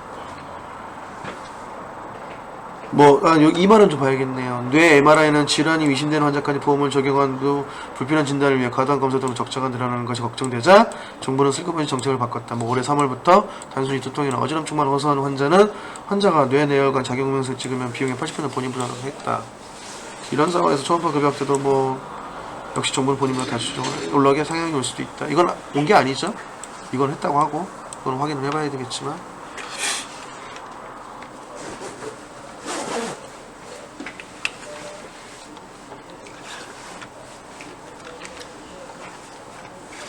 그러니까 건보 재정이 계속 세고 있다고 이 사람은 계속 까는 거예요. 네, 그냥 비판을 하는 거예요. 누구냐 이게 어디 기사인지 모르겠지만은 이 사람이에요.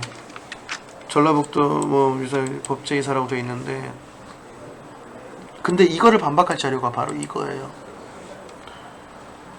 자 보세요. 밑빠진 또 사실일까 봅니다. 실제로 적자 봤고요. 3조 9천억은 적자 난 거 맞습니다. 자, 숫자만 보면은 기재부가 내놓은 2019년 중장기 재무관리에 따르면은 2023년까지 적분이 계속 늘어납니다. 이거 맞대요. 이건 팩트입니다. 어쩔 수 없습니다. 2019년 30조 9천억 원에서 2023년 29조 3천억 원으로 감소한다. 같은 기간 부채는 13조 2천억 원으로 어쩌고저쩌고. 숫자만 보면은 2년 전 문재인 케어가 본격 추진되고 난 후 지출이 4조 2,600억 원이 급격히 늘어나면서 재정에 빨간불이 들어온 것으로 해석될 수 있다. 특히 문재인 케어로 보장성이 지금보다 더 강화되면 고령화와 맞물려 적자폭이 늘어날 것이라는 추론도 가능한 것처럼 보인다. 이거는 공세도 거세답니다. 야당도. 까내려야 되니까 얘네들 입장에서는 4월달에 총선도 있는데 까내려야 되니까. 속도 조절을 하지 않으면 건강보험 재정에 큰 구멍이 생길 것이라는 야당의 주장이다. 문제가 생기면 국민들의 건강보험료 폭탄을 맞게 될 것이라는 과득한 주장도 제기한다. 그래서 올해 예산 7조 9천 2020년 2배인 15조 2천원에 달할 것이다. 고령의 의료 지출 증가를 결국 국민 세금에 꺼야 한다. 근데 위험한 여기서 이제 반박이 들어가는 거예요. 건강보험 재정은 보수정에서 공격하는 것처럼 실제로 위험 상태일까? 재정 수지에 신중하게 접근할 태도는 필요하죠. 우려가 가장됐다고 설명한다.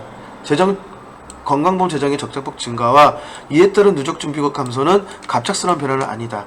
이미 정부는 건강보험 확대되면서 적자폭이 자연스럽게 늘어날 수밖에 없다고 재정계획을 세웠다. 특히 건강보험 적자도 보장성을 강화하기 위한 계획된 적자라고 볼 수 있다. 박근혜 정부부터 시작된 3대 비급여, 선택진료비, 상급료에 대한 건강보험 적용 확대에 이어 문재인 케어가 시행되면서 이미 발생이 예상된 적자라는 거예요. 그러니까 보세요. 박근혜 정부에서도 벌써 해놨어요. 3대 비급여, 선택진료비, 상급 이것도 건강보험 적용해놓고 이제 와서 문재인 케어도 다 덮어 씌우려는 건 이것도 웃긴 거고 보시면 깔려면 동시에 까야지. 확대되면서 국민유리 부담을 낮추는 데 쓰인 것이라면서 원래 보장성 강화 대책 수립 때부터 계획된 수준 이게 맞는 거죠. 보험의 역할이 뭐예요? 내가 위급할 때 나를 내가 이제 뭐 병원을 갔거나 그랬을 때 나를 보조해주는 그 역할을 하는 게 보험이잖아요. 그럼 그 역할을 하면은 지금 뭐 누적 적립금이 20조라는데 그게 있으면 그것도 웃긴 거 아닌가요? 그 정도로 있는 것도 웃긴 거 아닌가요? 20조씩이나? 이 말은 뭐예요? 줄 돈을 안 줬다는 소리밖에 안 되는 거예요. 줄 돈을 안 줬다. 그러니까 병원들이 자꾸 쓰러지고 나가 떨어지는 거지. 병원들이 괜히 쓰러지고 나가 떨어지는 게 아니에요.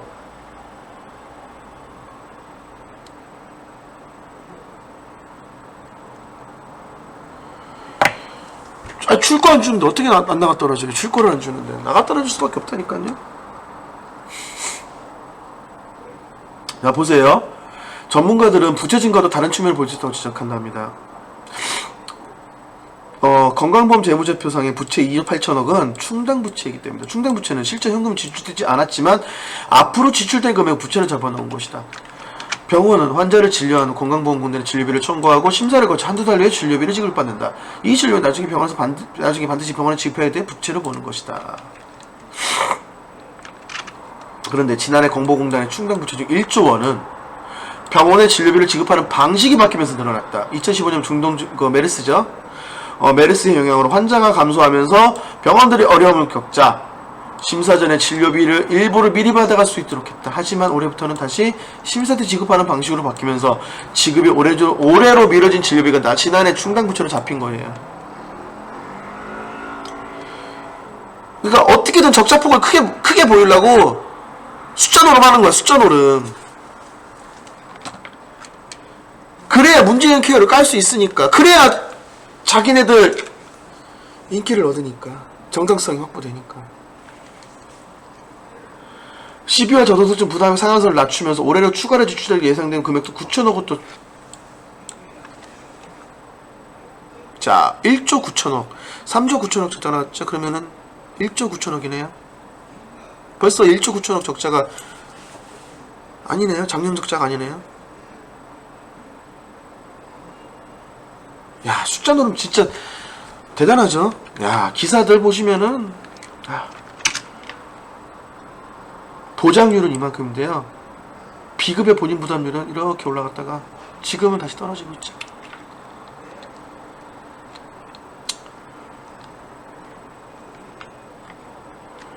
단기보험, 건강보험 단기보험. 연도에 사용되는 비용은 같은 해 수입으로 조달해 수지규형을 맞춘 양출입제로서 양출제의부의 원칙에 따라 운영된다. 매년 보험료율과 극고지원금 보험수가는 사회적 합의에 따라 결정된다. 흑자가 날 경우 미래를 대비해 누적준비금을 쌓아놓는다. 그동안 계속 흑자가 났대요. 왜? 줄 거 안 줬으니까. 보험료를 비싸게 받고. 실제로 건강보험료 많이 올랐죠? 저도 꽤 많이 내는 편인데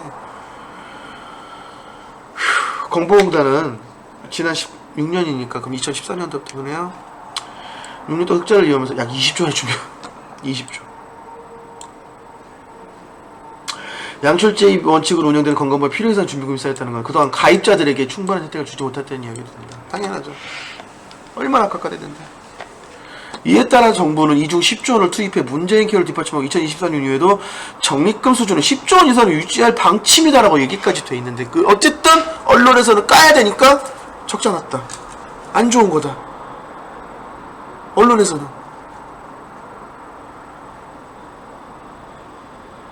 이게 같은 사람 말이 아다르고 어다르다고 이렇게 하면은 안 되죠. 그죠? 뭐 김윤성월드 위대 교수는 보장성 확대 원래 5조 원을 쓰기로 했는데 10조 원을 썼다고 하면 문제가 될 텐데 지금은 원래 예정됐던 지출 규모를 지키고 있대요. 일부에서는 지출이 늘어나 보장 강화속도를 늦추자고 하는데 이는 구더기 무서운 장단거지 말잖냐. 똑같다. 보장성을 늘려가면서 낭비적인 지출을 줄이는 재정 지출의 효율화 메커니즘을 만드는 게 더 중요하다. 문재인 대통령께서 늘상 얘기하시는 건 시스템을 만들어야 된다는 거예요. 아까 말씀드린 권역외상센터도 시스템을 만들어 달라는 거였고 얘네들도 시스템화 시켜야 되고.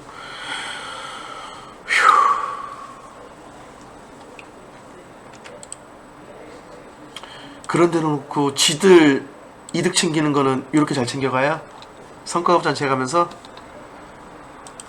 뻔뻔해도 얼마나 뻔뻔해야지만이 저게 될까요? 자 보세요. 세계 최초 국선 신유료 기술 보건복지부 갑질 사장에게 이게 어떤 기사냐면 아까 말씀드렸던 이빨 그기예요. 아직도 처리가 안 된 거예요. 지금 없어졌을걸요? 네, 아까 말씀드렸던 자가치한 유료권 이식술. 보세요.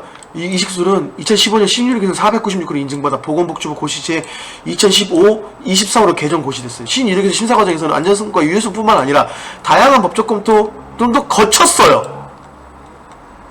하지만 2015년 5월 건강심사평가원에서 요양급여 비급여 등재 3신세에서 제도를 했다. 법적 관리에 체계가 없으면 공정성, 안전성에 문제가 있다는 이유로.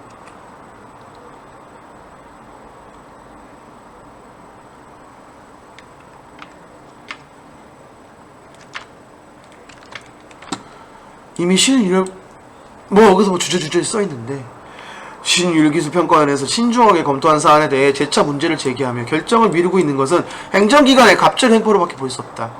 안전성과 유사히 검증된 일부 유료관에서 이미 사용되고 있는 것 등재 결정 미룰 이유가 없고 부처가 논의를 통해 조속한 시일 내에 빠른 관리체계를 마련해 국내 기술이 원하는 정부 역할이라고 주장을 했는데 이거 아마 기술 왜 해외에 팔렸을 겁니다. 저도 아마 찾아보진 않았는데 나중에 한번 찾아보고 얘기 한번 해볼게요. 보세요. 보건복지부가 아무런 대책도 건조하지 않고 오히려 타 부처로 관리체계 책임을 전가시키는 명백한 직무이기면 보건복지부 소속위원회 상반된 결정 또한 보건복지 전적인 책임. 그러니까 아까 말씀드렸죠. 보건복지는 여기를 먼저 박살을 내야 돼요. 여기에서 일하는 보건복지부 장관은 매년 바뀌지만은 거기서 일하는 장관 밑에 바로 밑에 제일 대가리 이 새끼들은 계속 거기서 쫄밥통으로 먹고 있잖아. 이 새끼들을 먼저 조져야 된다니까. 파보면 얼마나 많은 커넥션이 나오겠냐고. 해쳐먹은 게 얼마나 많으면 그 안에서 전전긍긍하고 있고 아직도 저런 거 처리 안 하고 있어요.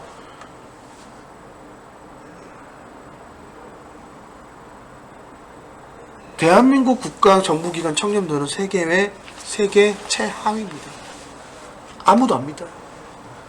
국내에서도 제일 못 믿는 기관으로 국회를 선택을 하고 있고 두 번째가 국가행정부예요.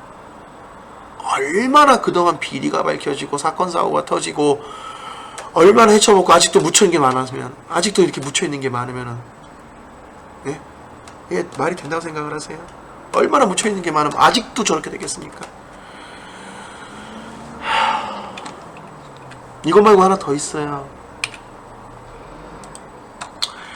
인조혈관 사태와 관료에 의한 살인. 자, 우리나라가 아까 말씀드렸듯이 인조혈관 이식수술이 세계 탑클래스라고 말씀드렸죠. 혈관이 재기능하지 못하거나 심장이나 혈관기형 등의 문제가 있을 때는 혈관을 대처해 인조혈관이 필요하다. 어떤 조건이 필요할까 뭐 쭉 있는데 이 기술을 갖고 있는 게 어디냐? 독일이에요.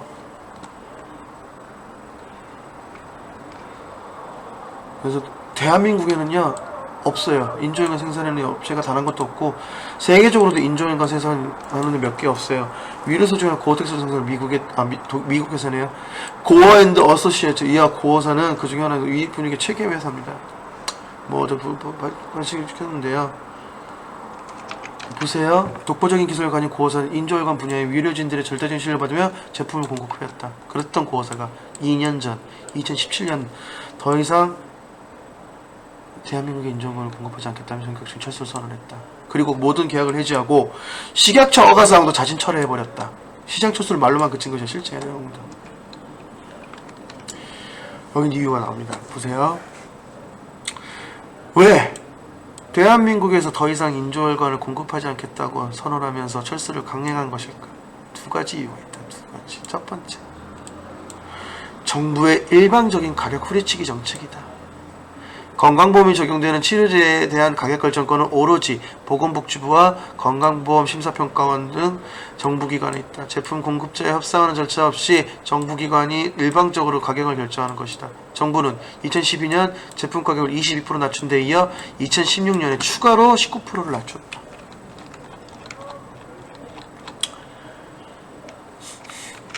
이를 통해 스트레치 타입 제품 가격은 46만 2,890원이 됐다. 문제는 같은 제목이 미국에서는 82만 1,825원, 중국에서는 147만원. 위 제품들의 한해 사용량은 연간 300에서 50에 300건으로 알려졌는데, 제품 하나당 가격, 평균 가격 대략 30만원 계산하면은 고호사 인조회가 한국은 1억원에 불과하다. 이 매출 판매율 유지할 수 있는 매출을 보기 어렵다. 그런 상황에서 정부는 미국 판매가의 절반, 중국 파매가의 3분의 1 일방적으로 요구한 것이다. 고호사가 대한민국을 철수한 두 번째 이유는 식약처의 갑질 때문으로 알려졌다. 이거는 협상이 가능하니까. 해외에서 위료 제품을 수입 판매하는 기업들은 해당 제품이 GMP, 영어는 못 읽겠고 라는 GMP라는 수준에 적합한지 인증을 받는 절차를 거쳐야 제품을 수입 판매할 수 있는데, 3년마다 돌아오는 GMP 인증 절차 과정에서 인가권을 갖고 있는 식약처의 갑질이 지나치다는 지적이 많다.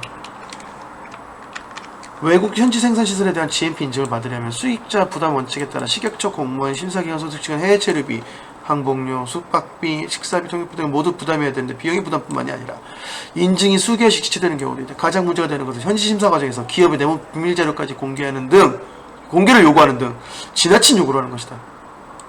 위생시설 점검하면서 요리법 레시피 내는 게 말도 안 돼.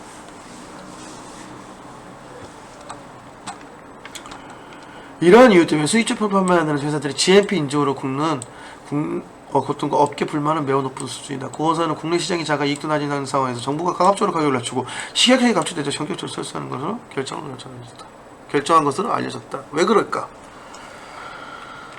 첫 번째, 돈이 안 돼요. 국내에서 팔아봤자 뭐 한 1억 원 정도 버는데 매출 뭐 그거 가지고서 무슨 회사를 운영을 해. 국내에서 판매만 또 할 필요가 없다라는 거지. 두 번째, 그게 이제 바로 이제 이거죠. 보험 수가, 위로 수가 정하는 거, 그걸 그렇게 후려쳤으니, 미국은 얼마예요? 미국은 88만원, 82만원, 중국은 147만원인데 한국은 꼴랑 46만원? 욕먹어도 싸죠, 저거는. 아무리 대한민국 국민을 위해서라지만은, 저 회사도 저거 개발하려고 돈을 얼마나 천문학적으로 들였을 거냐고.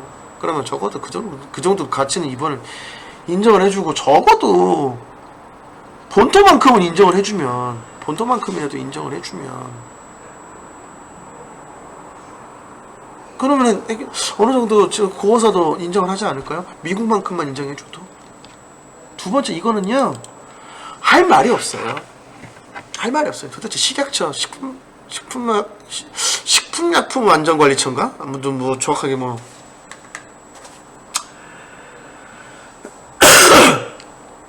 이거를 해외 체류비를 외국 현지 생산실에다가, 첫 번째가 이거를 그쪽에다가 하는 것도 웃기고, 이거를 그쪽에다 니네가 할 거니까, 니네가 신청했으니까 니네가 내야지 비용 청구를 하는 것도 첫 번째가 웃기고, 이것부터가 갑질이잖아요.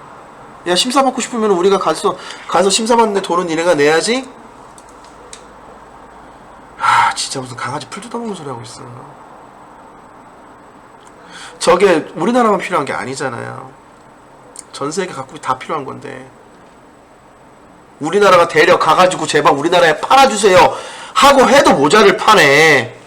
이제 와서 그래 놓고 나서 고호사 나쁜 회사, 고호사는 돈 때문에 환자들 팔아먹은 회사, 그런 식으로 프레임 씌운다고 지들이 한 건 생각 안 하고 그렇게 해서 쏙 뒤로 빠져나가겠다고. 두 번째, 인증이 수개월씩 지체되는 경우가 있다. 왜? 돈 달라고? 리베이트 달라고? 기업이 내부 비밀자료는 왜 달라고 하는데? 뭐 그거 빼먹어 다른 회사에 팔아먹으려고? 이게 우리나라, 이게 이 고호사만의 문제일까요? 아니죠. 지금 외국에서 들어오는 모든 그 약품 그 식약처에서 심사를 받아야 해당되는 상품들은 전부 다 저런 걸 따라야 된다는 거잖아요. 지들이 뭐라고? 뭐 대단한 권력 지녔다고? 그래놓고 나서 이제 와서 얘네가 고호사가 철수하니까 이제 와서 고호사 나쁜 놈들, 고호사 돈 때문에 환자 버리는 파렴치한 놈들 이런 프레임 씌워서 지네들은 쏙 빠지겠다고? 아는 사람들은 다 아는 건데 국민들이 바본가요? 아 제가 눈 가리고 아무 이런 짓을 하지 말자니까. 아 지들이 안 해놓고 나서 왜 남한테 덮어 씌우냐고. 여기서도 그러잖아요. 고호사가 철수 기준 내리게 는 거는 집초점은 정부에 있다. 그렇다면 고호사의 한국시장 철수를 누가 피해를 보였을까? 환자들이 보죠. 특히 누구? 소아 환자들. 자, 우리나라 어린이들 보호합시다. 민식이법까지 발언해놓고서는 어린이 보호구역에서 사고 나는 거 그거는 뭐 특정 가중처벌 범죄에 형량까지 올려놓는 그런 나라에서 저런 건 하나 제대로 처리 안 한다고요? 장난합니까? 도대체 정부부처 기관은 누구를 위해서 일하는 거예요? 당신들은 정부 기관 부처에서 일하는 당신들은 누구를 위해서 일하는 거냐고. 당신들은 월급 누가 주는데 대한민국 국민들이 주는 건데 그럼 대한민국 국민을 위해서 일해야지. 아 여기 나올라. 여기 진짜 막 혀끝까지 나오네. 여기 막 정말 우리나라요. 저런 관료주의가 싸워 빠진 인간들 전부 다 모가지 쳐야 돼요. 그리고 그동안 받아쳐서 뭔가 해먹었던 것들 전부 다 토해내게 만들어야 되고 연금을 왜 줘? 나중에 길거리 이제 쫓아내야지. 맨날 문재인 정부에서도 맨날 비리 적폐청산 이렇게 하면서 왜 이런 정부부처 비리 적폐청산은 왜 안 하는 거냐고요. 아니 정확하게 안 하는 게 아니라 못 하는 거였죠. 그동안 검찰들이 딴 데만 파느냐 정신 없었으니까. 이런 거 팔 생각을 안 하고 검찰들이 이런 거 팔 생각을 안 하고 맨날 어디 뭐 누구 엄한 사람 뒷조사나 하고 엄한 사람 뭐 내부 압수수색하고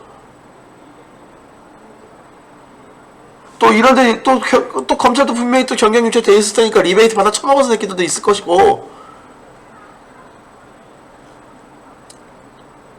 적폐청산이요. 우리나라는 적폐청산 하려면은요 아직 멀었습니다. 이제 막 걸음마 떼는 거예요. 걸음마도 잘못 잘못하면 걸음마도 못 뗄 뻔했어요.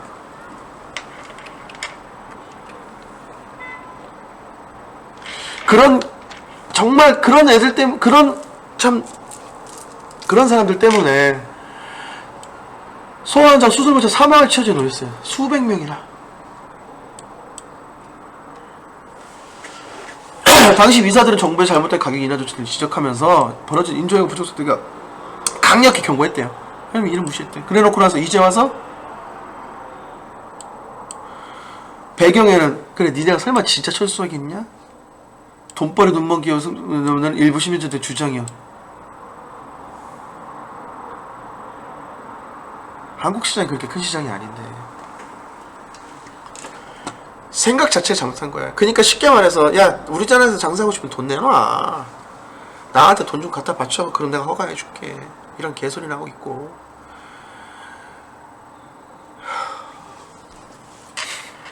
그런데 진짜 철수 7개월 만에 2010년 9월 진짜 예고대로 한국에서 완전 철수했어. 더 이상 안 들어와요.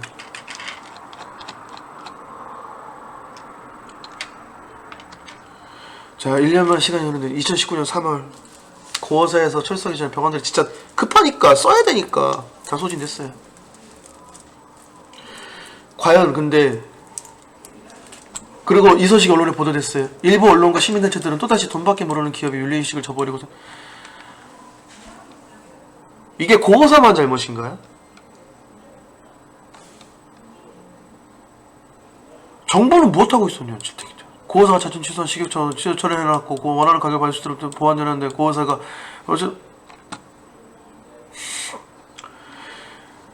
변명 어마어마하게 해놨어요. 그런데 국내시장 철수에 이후에 정부로부터 어떤 요청도 받은 사실이 없다고 밝힘으로써 파문이 일어났다. 인증 관련해 식약처의 지나친 갑질 때문에 고어사가 철수를 결정해야 됐던 사실 역시 이미 업계에서 널려진 사실, 정부의 변명은 더 큽니다.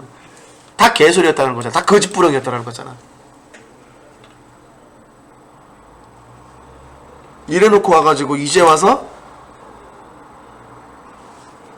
쟤네들은요 다 파면시켜야 돼요.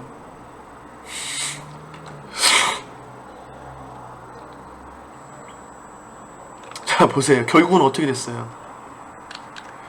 정부는요 20개월간은 자신들이 깎아놓던 금액의 3배인 개당 137만 2천 원을 매입하게 되었어요. 몇 개월 만에 시간 벌어는 거예요. 근본적인 문제는 해결이 나와요.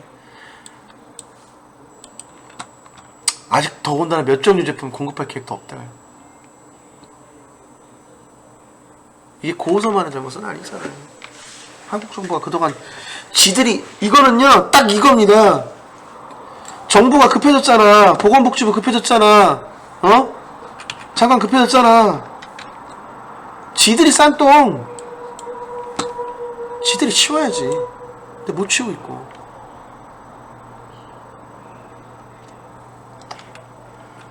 자, 우리나라는요 위에서부터 부패가 너무나도 많아요. 뭐 옛말에 이런 말이 있습니다. 윗물이 맑아야 아랫물이 맑지. 근데 우리나라는 참 되게 기형적인 구조예요.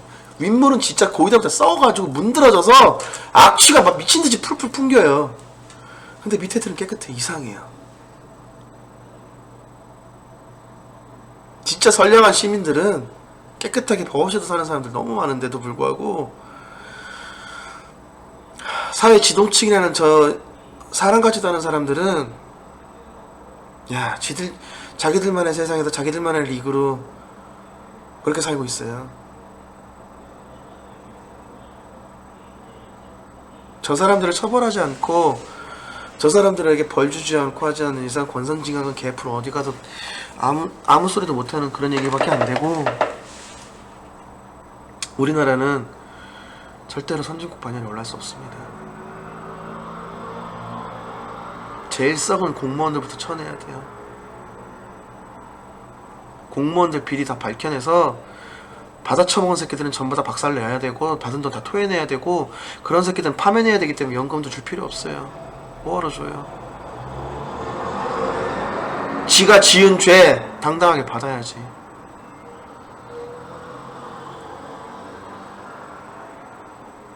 좀 그렇게 생각을 합니다. 마지막으로 이거는 이제 이국준 교수님 이제 권역외상센터를 마지막으로 얘기를 하려고 놨다는 건데, 이거는 제가 굳이 얘기는 안 하겠습니다. 외상센터는 아직까지 현재 진행 중이고, 나중에 외상센터에 대해서 얘기가 이제 어떻게 되는데, 또 이국준 교수님이 입장을 어떻게 하는지 이제 전체적으로 후에 밝혀지면은 그거에 맞춰서 제가 다시 한번 그 기사를 취합해서 그때 이슈로 다시 한번 알아보도록 하겠습니다. 아직은 좀 현재 진행 중이기 때문에 더 이상 제가 뭐 굳이 왈가왈부할 필요는 없을 것 같습니다. 오늘 제가 이제 감기도 걸리고 목소리도 안 좋고 그런데 참 찢어지는 목소리 방송 오랫동안 들어주신 분들 정말 너무나도 감사드립니다. 앞으로도 좀 더 컨디션 관리 잘하고 최대한 노력해서 건강한 모습으로 여러분들에게 질 좋은 정보를 전해줄 수 있는 기파랑이 되도록 최선을 다해 노력하겠습니다. 오늘은 여기까지 하겠습니다. 감사합니다. 충성.